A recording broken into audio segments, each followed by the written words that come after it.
all need someone we can lean on, and if you want it, you can lean on the I'm in Love with That Song podcast. I'm Brad Page, your host, and each episode I pick one of my favorite songs, and we listen to it together, uncovering the elements that make it a great song.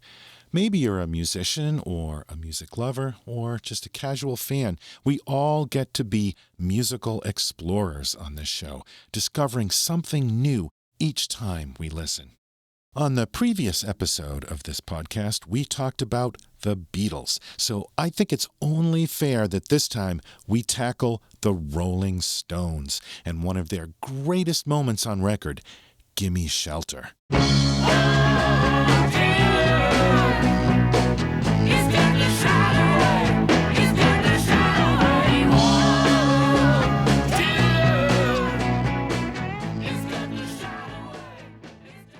We'll be right back after this message. 1969 was a rough year for the Rolling Stones.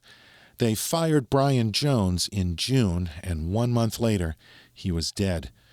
Mick Jagger's relationship with Marianne Faithfull took a turn for the worse when she attempted suicide with an overdose on sleeping pills that left her in a coma for a week.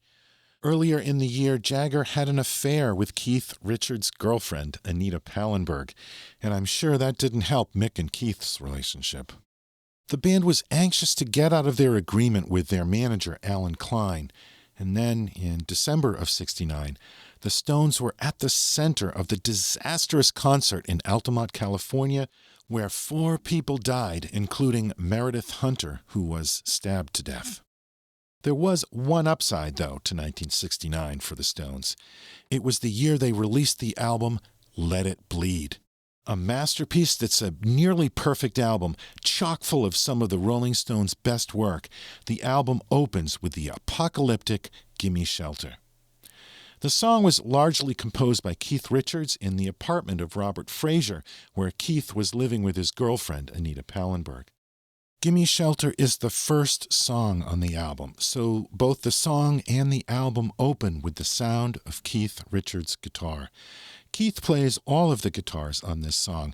This was recorded after they had fired Brian Jones, but before they hired his replacement, Mick Taylor, so Keith handled all the guitar parts on this song.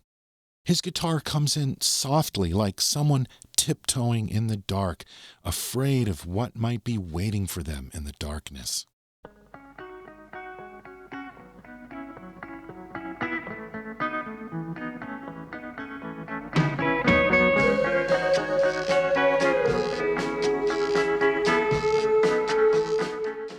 If you listen to Keith Richards' guitar part, you'll notice that there's a subtle but significant change in what he plays during the intro. He starts by playing the part like this.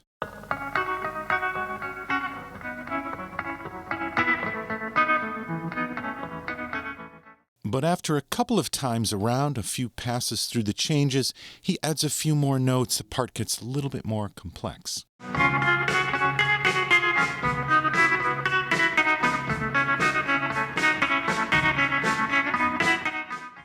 By constantly tweaking the part, evolving it every few iterations, it's a subtle but effective way of keeping it fresh throughout the song. So let's pick it up where we left off with the introduction.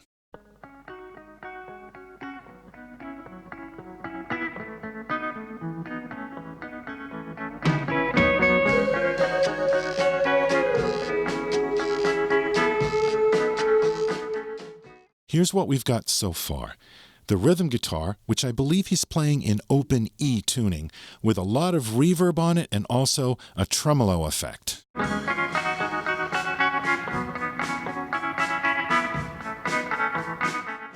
The drums also come in, but they're holding back a bit, and there's a lead guitar part that's added.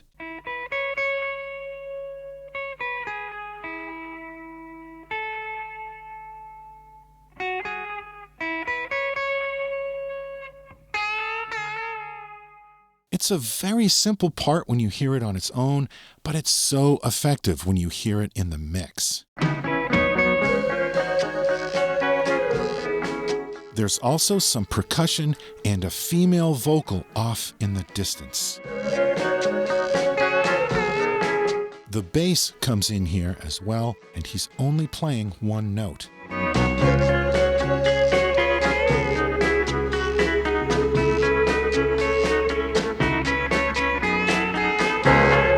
Some deep and ominous piano chords played by Nicky Hopkins.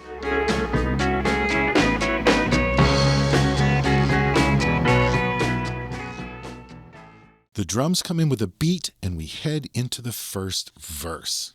On this song, Keef was using guitar amplifiers made by a company called Triumph.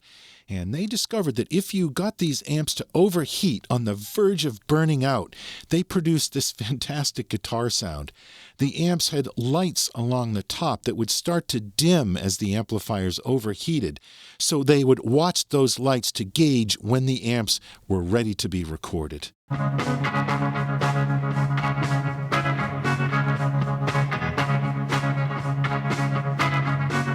In the first verse, Mick sings about a storm that's brewing. When Keith came up with the song, sitting in that apartment, he was watching out the window at people scurrying to get out of a rainstorm. So that's where the idea of the storm came from. But the song evolved to become about so much more.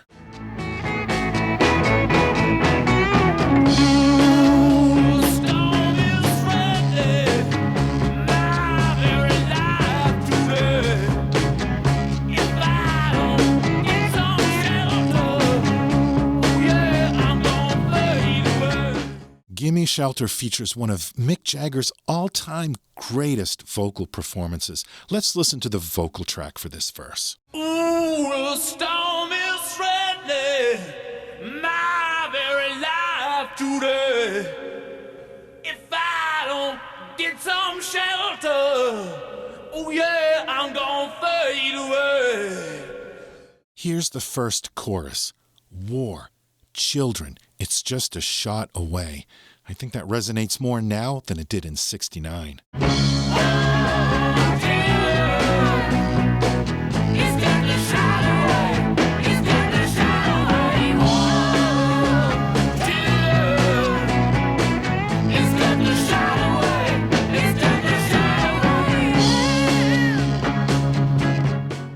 Originally, the Stones planned to release 2 albums in 1969, but with the end of the year approaching and a U.S. tour starting on November 7th, they barely had time to finish 1 album.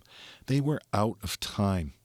Most of the album, including the tracks for Gimme Shelter, had been recorded in England, but now, with the U.S. tour looming, they moved to a recording studio in Los Angeles for the final stages of recording. One of the last things to be recorded were the backing vocals for Gimme Shelter. Mick Jagger asked the recording engineer, Bruce Botnick, if he knew any singers, and Bruce recommended Merry Clayton. That's Merry, M-E-R-R-Y, not Mary. On some pressings of the album, they misspelled her name as Mary. Merry Clayton's vocals are so crucial to this song. We're going to focus on them a lot as we listen to this song. Here's the second verse.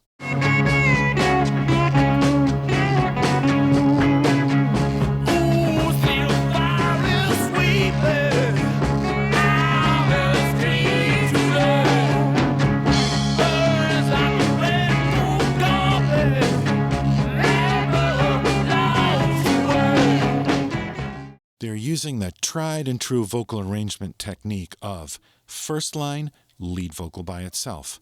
Second line, backing vocal joins in. Third line, lead vocal by itself again. And the fourth line, the backing vocal joins in once more. You've heard this a million times in a million songs, but it's super effective. Ooh, see the fire is sweeping out the street today. Burns like a red gold carpet, never lost away. Let's listen to what the lead guitar and the piano are doing behind that verse. Nicky Hopkins' piano is mixed pretty far down. It's hard to hear in the final mix, but it's a really driving part.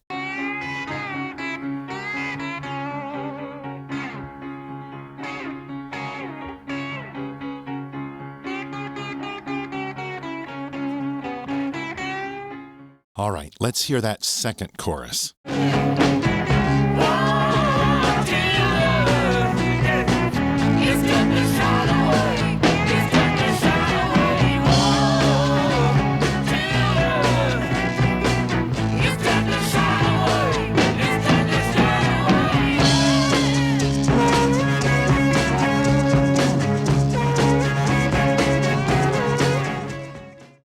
Mick Jagger plays some great blues harp harmonica on this track. That gritty, distorted sound was produced by playing the harmonica into a microphone plugged into a Dynacord tape loop machine and then overdriving that amp. Then they run it through some studio limiters to compress it and squeeze it to get that really intense sound.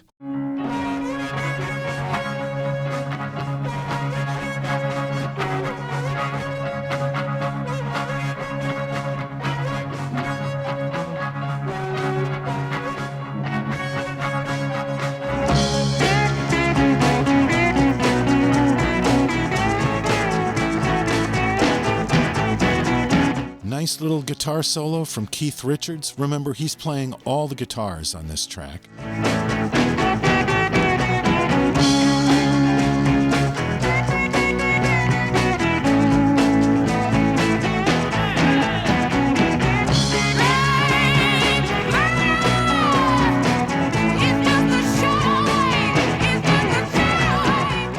Now they let Merry Clayton step to the front for what I think is one of the greatest vocal performances ever recorded. When they called Merry Clayton to come down to the studio that night, it was late, and she was very pregnant.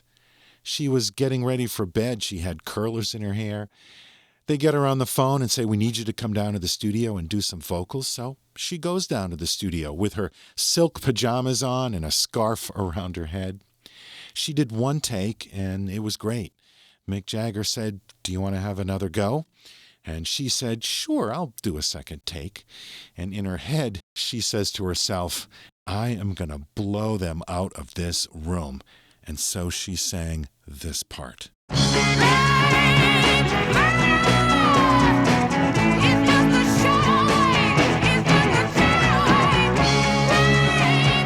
Listen to how her vocals get more intense each time around.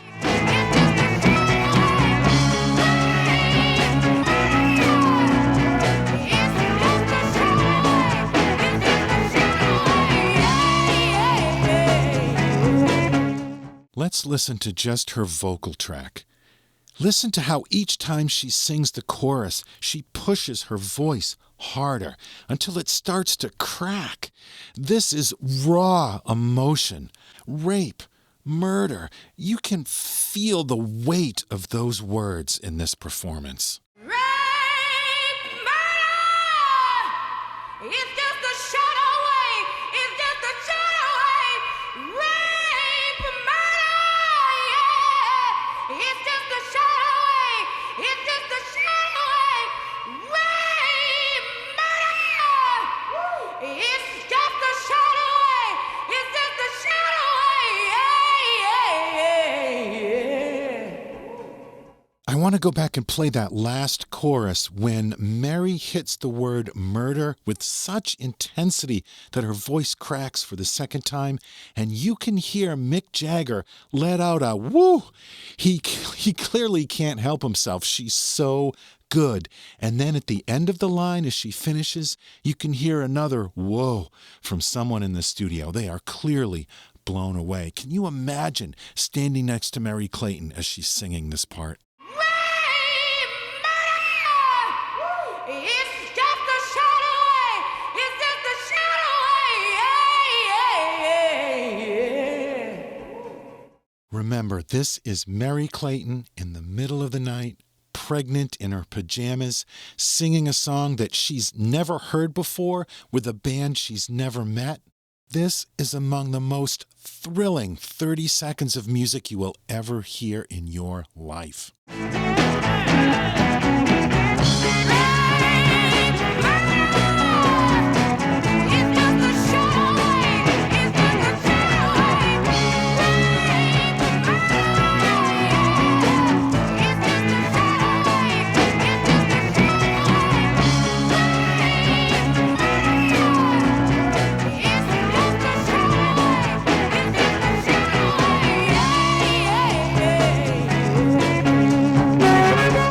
The third and final verse.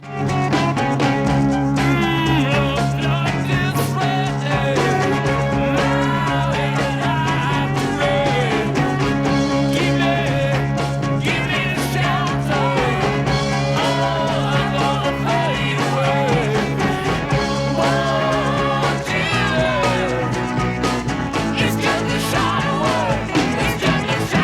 This dark song ends on a more hopeful note as Mick and Mary tell us that love is only a kiss away. I tell you, love, sister, it's just a kiss away.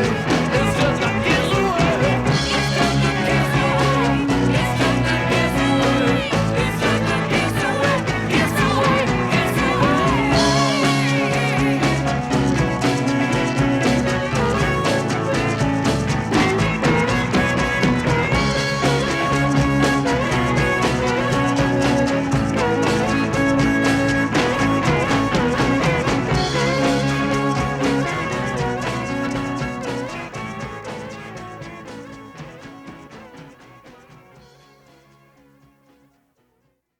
Gimme Shelter by the Rolling Stones. Epic. The legendary music critic Greil Marcus said Gimme Shelter may well be the greatest single rock and roll performance. There's a documentary called 20 Feet from Stardom about the lives and careers of background singers. It includes some of the greatest backing vocalists of all time, including a great segment on Merry Clayton. It's a fantastic documentary. If you've never seen it, go watch it right now. I'm not kidding. Do it. I'd also like to acknowledge a book by Sean Egan called Rolling Stones and the Making of Let It Bleed. It's part of the Vinyl Frontiers book series, and I used that for quite a bit of research on this episode, so thank you, Sean Egan. To learn more about the show, check out our Facebook page. And to hear more episodes of the podcast, just search for the I'm in Love with That Song podcast. And please post a review for the show. The more 5-star reviews we get, the easier it becomes for more people to find the show. So I really appreciate your reviews and your comments. I'll be back in 2 weeks with another episode. Until then, thanks again for listening to the Rolling Stones and Gimme Shelter.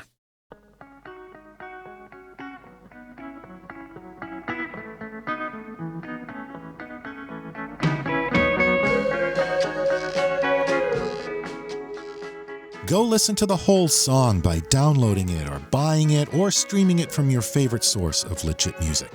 Always support the music that you love.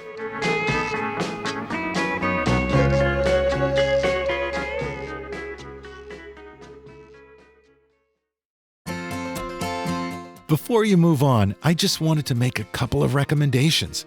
If you enjoyed this episode, you should check out a few of our other shows. We've done multiple episodes on the Rolling Stones, the Kinks, and the Who. We've discussed songs by Todd Rundgren, Yes, Aerosmith, the Beach Boys, Led Zeppelin, and Queen. We've done deep dives into songs by Marvin Gaye, Aretha Franklin, Al Green, and Stevie Wonder. And of course, we've discussed John Lennon, George Harrison, and a few McCartney songs. So there's plenty of other shows for you. I hope you give them a listen. Thank you for being a part of the I'm in Love with That Song podcast.